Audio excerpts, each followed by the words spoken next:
Welcome back to Inside Criminal Minds, the series that analyzes the actions of the FBI team, the Behavioral Analysis Unit. If you are new to the series, there's a playlist in the description to catch you up. This episode begins with a man going crazy in his apartment, which means obviously he is the unsub, who then leaves in order to get a taxi, and he kills the taxi driver by shooting him. And as the team discusses him, we learn the unsub also stabbed him in the ear and blindfolded him. And the team also surmised this unsub could be like the Zodiac or Son of Sam. And while on the plane, Reed confesses he's never been to New York, the city the unsub is hunting in, with Hotch remarking, "You're going to talk to Reed about taking some vacation time."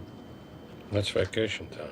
And they further their investigation with theories when they arrive at the crime scene. They converse with the local detective to understand why the unsub chose this location for the kill. And at the other crime scene, we see Elle and Morgan talking about the victim as she was trying to start over in NYC, with Hotch analyzing that the unsub broke in earlier and shot her in the hallway, and with all of the evidence shown, the unsub is definitely organized. And after a meeting with the police giving a preliminary profile, JJ informs the lead detective of the proper media procedure. And next we see the unsub at a church where he kills the priest in the confessional booth, showing a clear lack of reverence to the church and its customs. However, he did make a mistake by killing in public and leaving witnesses, which this will become his downfall. And this is where Reed figures out that the knife the unsub uses is made out of flint, making it unique to this unsub. Also, we find out that the priest was tried and acquitted for touching kids. They also find out that the blindfold was put on after the kill, and that all of the previous victims were all acquitted or found not guilty to other crimes, giving the team everything to create an accurate profile of the vigilante, and that this unsub will most likely be working in the criminal justice field. However, Gideon leaves out an important detail that the unsub may be a cop, in order to get the police to aid in the investigation. And we also get a great scene of Reed not being able to use chopsticks.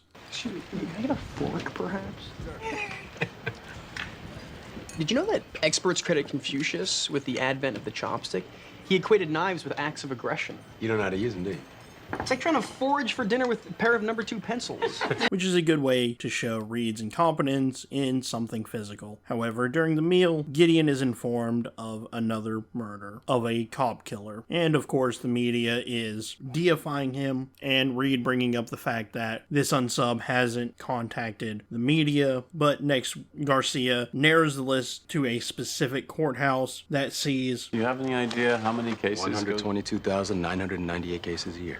Which could be hard to narrow down. And while Hotch, Gideon, and Reed make it to the courthouse, Hotch and Gideon reference a case in Iowa. This intrigues Reed and asks Gideon, who goes into more detail about it, showing Hotch's and Gideon's history of profiling. That does a good job of strengthening the relationship of their previous entanglements. Afterwards, Reed brings up the fact that this unsub isn't contacting the media, with the team surmising that the unsub would be part of the media, which means JJ needs to entice the reporter to come to the police HQ for questioning. This is where Hotch and Gideon profile the reporter in order to see if he is the killer. But Gideon clears him, and unfortunately, the reporter is hoping he never gets caught to bolster his career. Next, we see a hooded figure killing a guy in the park in cold blood, who just so happens to be an undercover cop. And just like in Seven, this killer reveals himself. Detective!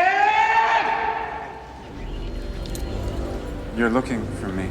And during the interrogation, Gideon figures out that this guy isn't the killer by changing the specifics of the case, and I believe this is the first time we actually see a copycat trying to get the fame of the actual unsub, but this does give the team an opening by trying to lure the unsub out using the media. And while the funeral for the cop is happening, Morgan is looking for the transcripts of the cases. However, they had not been filed yet, meaning the unsub had to be be at every court case of the victims. And at the church, the witness said that he was fiddling with his hands, making the team think he is a stenographer, and all 3 cases used the same stenographer. And unfortunately, the unsub called in sick. With the team at the courthouse, they get a warrant for the unsub's house, and still unlucky for the team, the unsub isn't there. But the team start looking through his files, and this is where they forget about Reed's special ability of him being able to read